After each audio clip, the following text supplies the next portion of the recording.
Bonjour à toutes et à tous.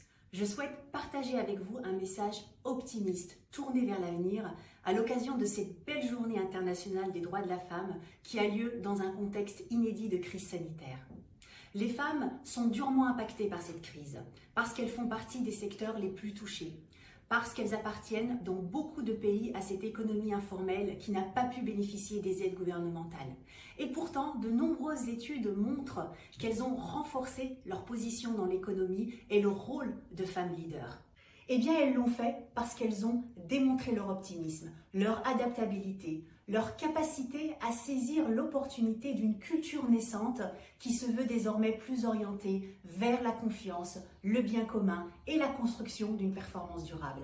D'ailleurs, les sociétés que j'accompagne déplorent un manque d'engouement pour le management, avec une jeune génération qui attend des comportements nouveaux en termes de management et de leadership.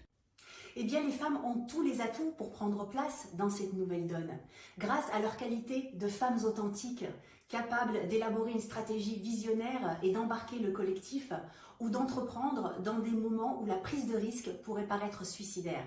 Et c'est d'ailleurs pendant la crise du Covid que j'ai lancé mon cabinet de conseil et de formation pour accompagner les sociétés à accroître leur performance humaine.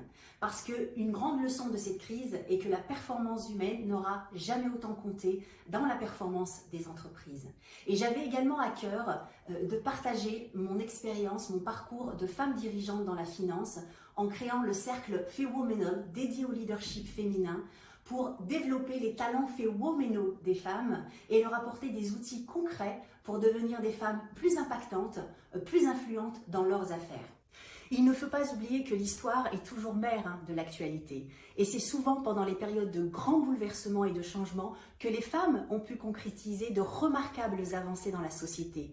Parce que justement, les cartes sont rebalancées et que de nouveaux besoins émergent. Je pense à la révolution technologique qui est en marche et qui a été accélérée par la crise du Covid.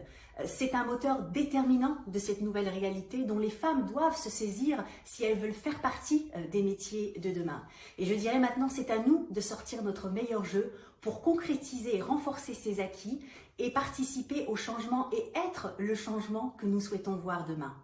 Et enfin, parce que l'homme est une femme comme les autres, cette journée doit être également l'occasion d'engager les hommes à nos côtés, en tant que mentors, sponsors, parce que nous avons besoin d'eux autant qu'ils ont besoin de nous pour co-construire et relever ensemble les innombrables défis de cette période.